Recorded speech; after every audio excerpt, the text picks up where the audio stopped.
আমি হইলাম কাজের লোক, আমার সারা জীবন গেছে কর্মী হিসাবে। অনেকে বিদেশ থেকে যায় টাকা বানানোর জন্য, আপনারও সেম উদ্দেশ্য, আপনি কি বলবেন? আমি যে অতীতে যে সামাজিক কাজগুলি করিয়া গেছি এগুলি এখন বৃত্ত রাখারে যদি সুযোগ হয় এগুলি করতে পারবো।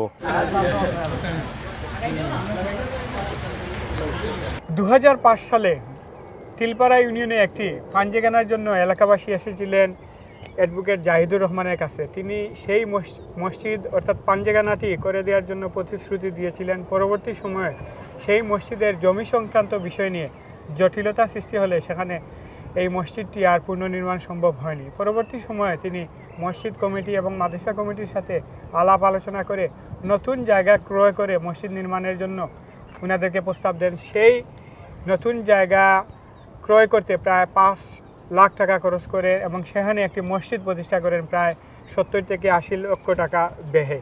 এর পরবর্তী সময়ে সেই মাদ্রাসার এবং মসজিদের জায়গাটি আরও বড় করার চেষ্টা চালানো হলে সেখানে নিজের এবং নিজের পরিবারের জায়গা ছিল প্রায় 72 শতক। সেই 72 শতকের একটি অংশ অর্থাৎ নিজের ভাই এবং বাবার নামের যে 30% জমি ছিল সেই সমস্ত জমিটুকু তিনি মাদ্রাসার জন্য দান করেছিলেন। এই রকম অসংখ্য অগণিত ঘটনা ঘটেছে যেটি বিয়ানীবাজার উপজেলার এবং বিভিন্ন এলাকায় ঘটেছে। মসজিদ থেকে নির্মাণ করে মাদ্রাসা, গরিবের বিয়ে থেকে টিউবওয়েল, এমনকি যত সামাজিক কাজ রয়েছে চ্যারিটিমূলক কাজ সেগুলো করে যাচ্ছিলেন অ্যাডভোকেট জাহিদুর রহমান, যিনি বিলেত প্রবাসী, দীর্ঘদিন থেকে বিলেতে আইন পেশার সাথে জড়িত এবং সফল ব্যবসায়ী। তিনি দীর্ঘদিন থেকে প্রবাসীদের নানা দাবি দায়া নিয়ে কাজ করে আসছেন। তার পিতার নামে আফতাব চ্যারিটি যে ট্রাস্ট রয়েছে সেটি 1991 সাল থেকে বিয়ানীবাজার উপজেলায় বিভিন্ন জায়গায় কিন্তু কার্যক্রম পরিচালিত করছে।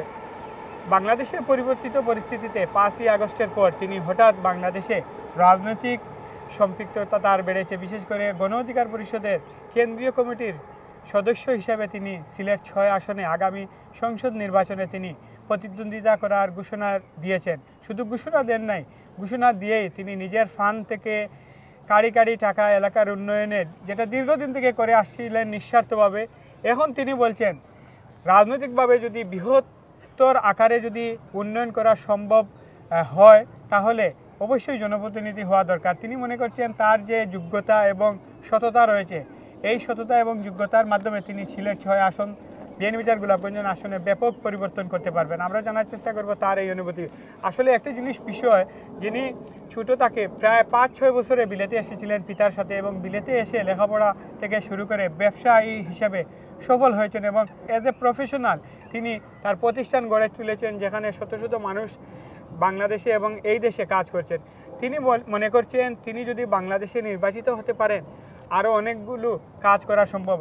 আপনারা অনেকে মনে করবেন তিনি এখান থেকে গিয়ে কি করবেন, ভালো করে বাংলাও কথা বলতে পারবেন না, শুদ্ধ ভাষায় কথা বললে তেনার সমস্যা হয়, অনেকে বলবেন। কিন্তু তার যে নিষ্ঠা এবং তার যে সততা, তার রাজনীতিতে বাংলাদেশে পরিবর্তিত পরিস্থিতিতে অনেক প্রবাস থেকে গিয়ে হাই প্রফেশনাল যারা আছেন প্রবাস থেকে গিয়ে ইউনূস সরকারকে সহযোগিতা করছেন, বর্তমান সরকারকে সহযোগিতা করছেন। এরই ধারাবাহিকতায় জাহিদুর রহমান যদি নির্বাচিত হতে পারেন এলাকার উন্নয়নে কাজ করবেন। তিনি যদি নির্বাচিত নাও হন তাহলে এলাকার উন্নয়নে কাজ করবেন বলে তিনি বিগত দিন থেকে এলাকার জন্য কাজ করেছেন। জাহিদ ভাই, এই যে হঠাৎ আপনি 5ই আগস্টের পর থেকে বাংলাদেশে গেলেন, অনেকে মনে করতেছে আপনি সুযোগ সন্ধানী, আপনাকে কেউ চিনে না, জানে না, কেউ আপনার এলাকার নামগন্ধ নাই, আপনি হঠাৎ রাজনীতিতে নাম লাগাইলেন, এটার উদ্দেশ্য কি? এটার উদ্দেশ্য হইল আমি ইনশাল্লাহ আমার যে মূল লক্ষ্য হইল বৃহত্তর আকারে কিছু উন্নয়ন করা। আমি যে অতীতে যে সামাজিক কাজগুলি করিয়া গেছি এগুলি এখন বৃহত্তর আকারে যদি সুযোগ হয় এগুলি করতে পারবো। আমি জনগণের পাশে দাঁড়াতে পারবো, জনগণের সাথে ওদের উন্নয়নের জন্য আমি কাজ করতে পারবো।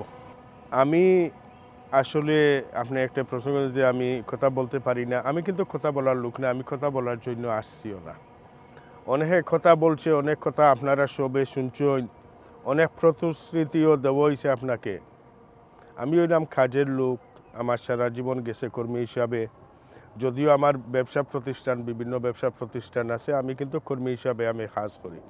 আর আমি আমার কর্মতে পুরা বিশ্বাসী যে আমার এই ক্যাপাবিলিটি, এই যোগ্যতা আছে ইনশাল্লাহ, যেটা আমি প্রস্তুতি দিব এটা আমি করতে পারবো। এবং আমাদের এটা বিশ্বাস করি আমরা একটা গণতান্ত্রিক একটা ডেভেলপ দেশে আছি। উন্নয়ন কী জিনিস, কীভাবে যেটাকে সঠিকভাবে উন্নয়ন বলে এটা আমরা বুঝতে পারি। এই ভিত্তিতে আমরা ইনশাল্লাহ আমরা যেটাই কাজ করি দেশেও আমরা পরিকল্পিতভাবে দুর্নীতি এটা সরাইয়ে উন্নয়নের জন্য জনগণের সাথে জনগণের অধিকার আদায়ের ক্ষেত্রে আমরা কাজ করব। আমাদের অন্য কোনো চাহিদা সুযোগ সুবিধা নেওয়া এখানে নাই। আলহামদুলিল্লাহ আমরা ফাইন্যান্সিয়ালি সলভেন্ট আছি। আমাদের কোনো সুযোগ নেওয়া নাই। আমরা এতদিন থেকে ইনশাল্লাহ আমরা দিতে আসছি, এখনও আমরা দিব, শুধু দেওয়ার জন্যই আসতেছি। আপনারা দোয়া করবেন এবং সহযোগিতা করবেন। দর্শক যেমনটি বলছিলেন, জাহিদুর রহমান যিনি বাংলাদেশের রাজনীতিতে নতুন হলেও তার পারিবারিক কিন্তু রাজনীতির সাথে জড়িত।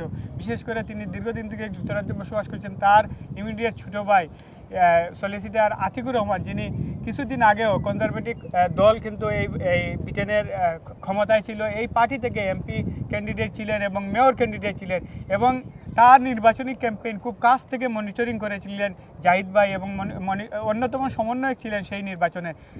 অনেকটা বলা যায় তার পরিবার ব্রিটেনের মতো মেইনস্ট্রিম মূল রাজনীতিতে কিন্তু সম্পৃক্ত হয়। সেখান থেকে তার অভিজ্ঞতাকে তিনি বাংলাদেশের জন্য কাজে লাগাতে চান। অনেকে মনে করছে, জাহিদ ভাই আপনি তো এখানকার লাইভ যেটা লিড করতেন সুখী লাইভ 9টা to 5, আপনি সুখী অফিসে গেলেন, বস মানুষ, এত আরাম আয়েশের জীবন ফেলে দিয়ে এই খুড়ার বাজার যাচ্ছেন সকালে, বৈরাগী বাজার যাচ্ছেন বিকালে, এই সারা রাত মানুষ আসতেছে। ইভেন আপনি ইলেকশনের জন্য বাংলাদেশে যাচ্ছেন, আপনার পরিবার এখানে, এই কষ্টটা কেন করছেন? অনেকে মনে করতেছে রাজনৈতিকভাবে ফায়দা হাসিলের জন্য, এই যে পরিবর্তিত পরিস্থিতি, আপনি টাকা বানানোর জন্য, অনেকে বিদেশ থেকে যায় টাকা বানানোর জন্য, আপনারও সেম উদ্দেশ্য। আপনি কি বলবেন? আমি তো এমনিই দেশে মিনিমাম 3-4 বার যাচ্ছি, কারণ আমি দেশকে ভালোবাসি, দেশের জনগণকে ভালোবাসি। আমি যে কোনো সুযোগ পাইলেই আমি দেশে চলে যাই। আর আপনি যেটা বলছেন 9 to 5, আসলে যারা সলভেন্ট আছে এরা কিন্তু 9 to 5 কাজ করে না, করেন দিনে আরও বেশ করা লাগে। আপনি সাকসেসফুল হইতে হইলে সাকসেসের পিছনে আপনার সময় দিতে হয়, অনেক ত্যাগ দিতে হয়। পারিবারিক যে স্যাক্রিফাইস যেটা, এটা দিতে হবে। যদি আমি দেশের জন্য, আমি যে দেশকে ভালোবাসি, এটার জন্য কিছু করতে হইলে আমি বর্তমানে এই স্যাক্রিফাইস দিতে হবে। আমি এই স্যাক্রিফাইস দিতে রাজি আছি ইনশাল্লাহ। আপনি বলতেছেন আপনি এলাকার উন্নয়নের জন্য কাজ করতে চান। এই এলাকার উন্নয়নে সাবেক এমপি যিনি ছিলেন, 3-4 বারের এমপি লাগাতার ছিলেন, মন্ত্রী ছিলেন, আওয়ামী লীগের নুরুল ইসলাম নাহিদ, এর আগে ছিলেন জাতীয় পার্টির এমপি, বিএনপির এমপি, স্বতন্ত্র ক্যান্ডিডেট, সব বাঘা এমপি কিন্তু ছিলেন, পরিচিত রাজনৈতিক ময়দানে যারা খুব প্রভাবশালী ছিলেন।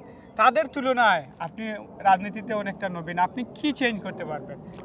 জি, প্রথমত যে সবচেয়ে বড় পরিবর্তন এইটা হইলো আমাদের আর ওদের চিন্তার মধ্যে। ওরা কাজ করে কিন্তু ওদের জন্য, আমরা কাজ করি কিন্তু জনগণের জন্য। দ্বিতীয় হলো আমাদের যে উন্নয়ন যে চিন্তা, এইটা টোটালি ভিন্ন ওদের থেকে। ওরা যেটা উন্নয়ন বুঝে, আমরা এইটাকে উন্নয়ন মানিয়ে নিতে পারি না। কারণ আমি বিশেষ করি বিভিন্ন দেশে সফর করি, এই দেশে আসি নিয়ারলি 50 ইয়ার্স, উন্নয়ন কী জিনিস আমরা বাস্তবে দেখতে পারি। দ্বিতীয় হলো আমরা কোঅপারেট স্ট্রাকচার গভর্নেন্সে কাজ করতেছি, কীভাবে পাবলিক সার্ভিসটা দিতে হয় এটা কিন্তু আমরা বুঝি। ওরা কিন্তু পাবলিক সার্ভিস দিতে বুঝে না, কোনোদিন বুঝছে না। ওরা কিন্তু পাবলিকরে ওদের গোলাম বানাইয়ে রেখে দিছে, কোনো জবাবদিহিতার নাই। এই দেশে প্রত্যেকটা ক্ষেত্রে, আমি যদিও ব্যবসায়ী, আমি যদিও ম্যানেজিং ডাইরেক্টর হই, এরপরেও আমার জবাবদিহিতা দিতে হয়, বোর্ড অফ ডাইরেক্টরকে দিতে হয়। আপনার প্রত্যেকটা কর্মীর সুযোগ আছে, এ যদি কোনো দুঃখ প্রকাশ করে এটাও শুনতে হয়, এটাও ম্যানেজ করতে হয়। ওদের কিন্তু কোনো জবাবদিহিতা ছিল না, কোনো পাবলিককে কোনো দিন জবাবদিহিতা করতেও পারছে না। আপনার দৃষ্টিতে বিএনপি দ্বারা গোলাপগঞ্জের সবচেয়ে বড় সমস্যা কি সাধারণ মানুষের? সাধারণ মানুষের সমস্যা সবচেয়ে বড় হইল, প্রথম হইল আপনার যে শিক্ষা ব্যবস্থা, বিশেষ করে আমাদের তরুণদের এজের মাঝে সবচেয়ে হাই আনএমপ্লয়মেন্ট হইল আমাদের তরুণদের। শিক্ষার অনেক সমস্যা আছে, এগুলি পরিবর্তন আনতে হবে। আমরা গ্যাস থেকে বঞ্চিত, আমাদের যে যোগাযোগ ব্যবস্থা, নদী ভাঙ্গন, স্বাস্থ্য যে ব্যবস্থা। আমি গতবার 2টা হসপিটালে গিয়েছিলাম, এদের যে পরিষ্কার পরিচ্ছন্নতার যে দেখলাম, মানে ইনো তো ভালো রোগী আরও অসুস্থ হয়ে পড়বে। তো এই যে চিন্তাগুলি, এটা কখনো অতীতে যে নেতৃবৃন্দ আসছে এরা এইরকম কোনোদিন চিন্তা করছে না। এরা পরিষ্কার পরিচ্ছন্নতার কোনো চিন্তা নাই, এরা যোগাযোগ ব্যবস্থার কোনো চিন্তা নাই, যে কীভাবে সঠিক উন্নয়নভাবে যাতে গাড়িও নিরাপত্তা পাবে, জনগণও নিরাপত্তা পাবে, এই রকম কোনো চিন্তা নাই। আমাদের যে মূল অধিকার থেকে আমরা বঞ্চিত, এটা নিয়েও কোনো চিন্তা নাই। এরপরে স্বজনপ্রীতি, দুর্নীতি, প্রত্যেকটা সেক্টরের দুর্নীতি এবং স্বজনপ্রীতি। যাদের মৌলিক অধিকার ছিল, বিশেষ করে যারা বৃদ্ধ, যারা প্রতিবন্ধ, এদের ভাতা এরা কিন্তু সঠিক মতো এরা পাইছে না, কারণ এখানে স্বজনপ্রীতি ছিল, যার হাতে গেছে এ স্বজনপ্রীতি করছে। এগুলি দুর্নীতি আমরা মুক্ত করতে হবে। দর্শক যেমনটি বলছিলেন, যে স্বপ্ন দেখিয়েছিলেন অ্যাডভোকেট জাহিদুর রহমান, স্বাধীনতার পর থেকে বিয়ানীবাজার গোলাপগঞ্জের মানুষ কিন্তু সামগ্রিক উন্নয়নে অনেকটা পিছিয়ে পড়েছিল। তাদের স্বপ্নগুলো লাল ফিতায় বন্দী হয়ে পড়েছিল। আগামী সংসদ নির্বাচনে যেই এই আসন থেকে নির্বাচিত হোক না কেন, এই আসনের প্রায় 6 লাখ মানুষের যেন দুঃখ, কষ্ট এবং সামগ্রিক উন্নয়নে পরিবর্তন ঘটে, সেই প্রত্যাশা। Faisal Mahmud, FM news, London.